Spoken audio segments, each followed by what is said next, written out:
શ્રી કૃષ્ણવાણી જીવનને બદલનાર સત્ય. જીવનમાં દરેક માણસના મનમાં એક પ્રશ્ન જરૂર આવે છે. મારું ભાગ્ય ક્યારે બદલાશે? કેટલાક લોકો ખૂબ મહેનત કરે છે, છતાં તેમને સફળતા મળતી નથી.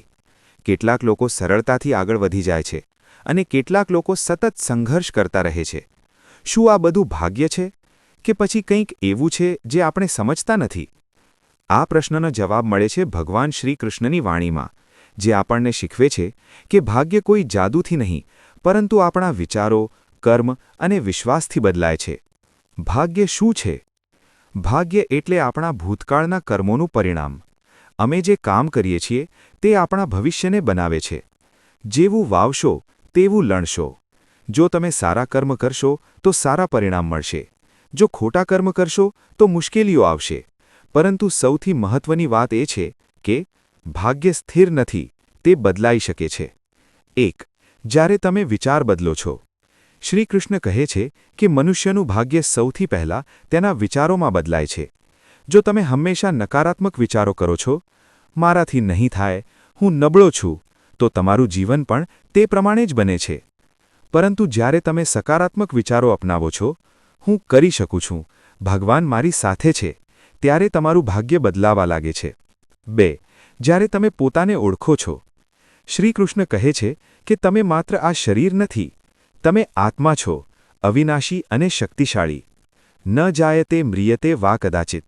જ્યારે તમે આ સત્યને સમજો છો, ત્યારે તમારા અંદરનો ભય દૂર થઈ જાય છે, અને આ સમજણ તમારા જીવનમાં મોટો ફેરફાર લાવે છે. 3. જ્યારે તમે કર્તવ્ય પર ધ્યાન આપો છો. ઘણા લોકો ભાગ્યને દોષ આપે છે, પરંતુ પોતાનું કર્તવ્ય નથી કરતા.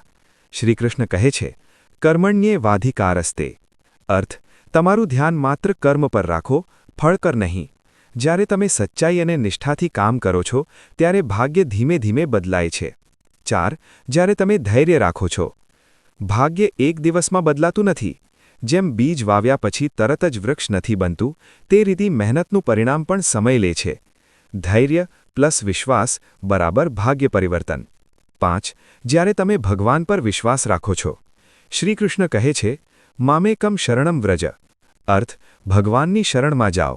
જ્યારે તમે ભગવાન પર વિશ્વાસ રાખો છો, ત્યારે તમારા જીવનમાં ચમત્કારિક બદલાવ આવે છે. 6. જ્યારે તમે આસક્તિ છોડો છો. ઘણું દુઃખ અને નિષ્ફળતા આસક્તિના કારણે આવે છે. જ્યારે તમે પરિણામથી જોડાઈ જાઓ છો, ત્યારે નિષ્ફળતા તમને તોડી નાખે છે. પરંતુ જ્યારે તમે આસક્તિ છોડો છો, ત્યારે તમે મજબૂત બની જાઓ છો. 7. જ્યારે તમે મનને કાબૂમાં રાખો છો. મન જ ભાગ્ય બનાવે છે. જો મન નકારાત્મક હોય તો જીવન મુશ્કેલ લાગે છે. જો મન સકારાત્મક હોય તો મુશ્કેલીઓ પણ સરળ લાગે છે. ધ્યાન અને પ્રાર્થના દ્વારા મનને શાંત રાખો. 8. જ્યારે તમે હાર માનતા નથી. ઘણા લોકો સફળતા પહેલાં જ હાર માની લે છે, પરંતુ શ્રી કૃષ્ણ કહે છે, યુદ્ધ કરો, હિંમત રાખો.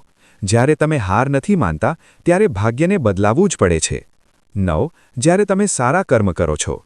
સારા કર્મ હંમેશા સારા પરિણામ આપે છે. બીજાની મદદ કરો, સચ્ચાઈ રાખો, દયા અને પ્રેમ રાખો.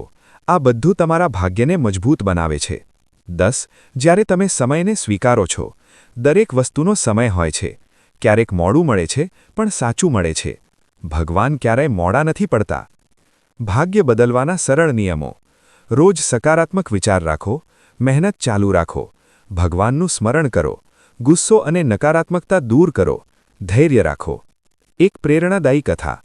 એક માણસ દરરોજ ભગવાનને પ્રાર્થના કરતો હતો કે તેનું ભાગ્ય બદલાય, પરંતુ કંઈ બદલાતું ન હતું. એક દિવસ તેને સમજાયું કે માત્ર પ્રાર્થના પૂરતી નથી, કર્મ પણ કરવું પડે છે. તેણે મહેનત શરૂ કરી, ધૈર્ય રાખ્યું અને વિશ્વાસ રાખ્યો. થોડા સમય પછી તેનું જીવન બદલાઈ ગયું. ત્યારબાદ કથા શીખવે છે કે ભાગ્ય બદલવા માટે વિશ્વાસ પ્લસ કર્મ બંને જરૂરી છે. જો તમે પણ તમારા જીવનમાં બદલાવ લાવવા માંગો છો, તો માત્ર ભાગ્યની રાહ ન જુઓ.